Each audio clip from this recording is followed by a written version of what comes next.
Bonjour à tous et à toutes, je me présente, Yannick Bouger. On m'a demandé de vous faire part de mon expérience personnelle avec la goutte. Alors, je vais vous en faire un petit résumé aujourd'hui. Personnellement, ça fait depuis le début de la vingtaine, 22-23 ans environ, que j'ai eu ma première crise. Qu'est-ce qui s'est passé? Je ne le sais pas. Je me suis couché un soir, de bonne humeur, je me réveille, j'ai mal aux pieds. Il est enflé un peu, sensible, mais bon, je me suis peut-être accroché. Je passe la journée, la douleur commence à grandir, c'est plus sensible, le pied gonfle un peu, je prends des Tylenol, je mets un peu de glace. Ça ne change pas grand-chose. 2 jours, 3 jours passent, la douleur reste, puis elle s'amplifie, elle s'amplifie. Au bout d'une semaine, j'étais plus capable de marcher du tout. J'avais pris toutes les Tylenol ce qu'on m'avait suggéré par un médecin. Tylenol arthritique, ce que j'avais pu voir sur Internet aussi, pour aider. Mais il n'y avait rien à faire. Donc, je me pose des questions. Qu'est-ce que j'ai exactement? Le pied, dans mon cas particulièrement, c'est le gros orteil. Il devient rouge et il enfle énormément. Il devient hyper sensible et ça ne va qu'en augmentant la douleur. Alors, douleur, douleur. Imaginez-vous 1000 aiguilles, toutes dans votre gros orteil, en même temps, tout le temps, tout le temps, toute la journée, en même temps qu'il veut exploser. C'est un drôle de mélange très désagréable. Euh, la nuit, j'avais de la misère à dormir. Juste avoir le drap sur notre gros orteil, c'est invivable en plein temps de crise. Je vous laisse imaginer ce que ça ressemble. Alors, qu'est-ce que j'ai pu faire? J'ai rencontré mon médecin, j'ai pris un rendez-vous d'urgence et je lui ai expliqué la situation. Elle m'a posé beaucoup de questions. Où est-ce que j'avais mal? Comment? Ça faisait combien de temps? Euh, pour en déduire finalement que j'avais potentiellement la goutte. Je dis potentiel parce que j'avais, comme je dis, 22-23 ans. Et normalement, c'est un problème qui survient davantage 40, 50 et plus.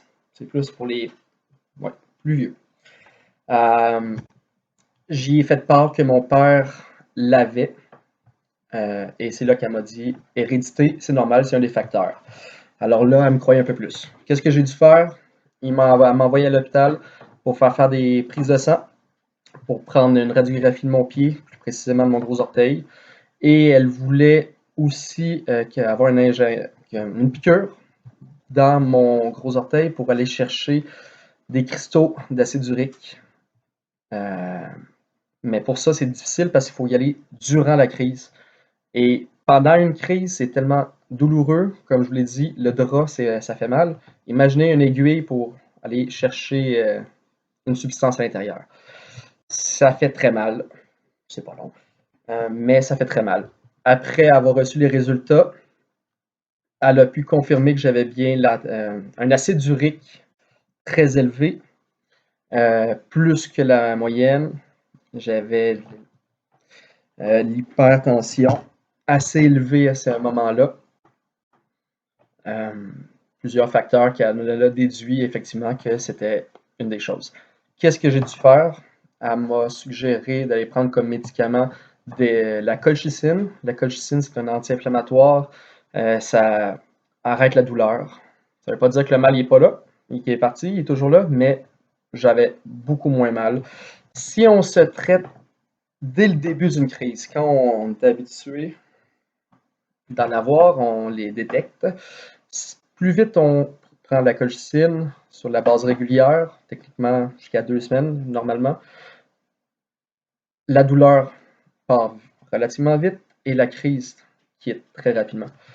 Euh, pas de médicaments, ça peut durer des semaines, des mois. Et le problème, c'est qu'en ne sachant pas ce qu'on a, on ne fait rien pour l'arrêter. J'ai appris que l'alcool était un des facteurs autres que l'hérédité. La bière, l'alcool fort, un peu le vin aussi. Euh, les viandes rouges, les fruits de mer, les poissons plus gras, les sauces, la friture, toutes des mauvaises choses, mais en fait qui contiennent de la purine dedans. et c'est ce qui est un gros problème pour la crise. Alors, j'ai rencontré une diététicienne pour voir ce que je pouvais faire pour garder un style de vie et en même temps changer des mauvaises habitudes pour ne plus avoir ce problème-là. J'ai diminué beaucoup les steaks, j'en mangeais beaucoup. L'alcool, j'ai diminué. Je me suis mis à boire plus d'eau. Je me suis remis au sport. Alors, ça aidait pour diminuer le stress. Le stress est un gros facteur aussi. Donc, ce sont des choses qui ont pu énormément aider. Je l'ai mis sur une base quotidienne, annuelle, et ça a diminué les crises. On peut avoir entre une fois, deux fois, trois fois. J'ai été jusqu'à 4 crises dans une année récemment et c'est extrêmement désagréable. Même si je prenais de la colchicine, faut croire que je faisais pas assez attention à un peu tout. Alors, j'ai voulu arrêter d'avoir mal. J'ai cherché plusieurs solutions, j'en ai reparlé avec mon médecin et elle m'avait parlé d'un autre produit qui est l'allopurinol. Ça, c'est un produit que je vais devoir prendre à vie, une pilule par jour. Ça va diminuer mon niveau d'acide urique, grosso modo. J'aurai plus de crise. Ça ne veut pas dire que je dois continuer à garder mes bonnes habitudes alimentaires, mais grâce à ça, j'aurai plus de crise. Et ça fait plusieurs mois que j'ai pas eu de crise et ça fait du bien. Donc, mon médecin, quand je l'ai rencontré par la suite, elle m'a fait prendre d'autres prises de sang dans les mois qui ont suivi pour calculer le taux d'acide urique, pour voir qu'il avait diminué, des tests d'hypertension. Mais à part du questionnement, ça allait de mieux en mieux. Et c'est tout ce que j'ai eu comme suivi euh, avec mon médecin de famille. Alors, voilà qui fait un topo de la goutte ou arthrite goutteuse. Je le souhaite à personne, mais sinon, je vous souhaite une excellente journée. Merci, au revoir.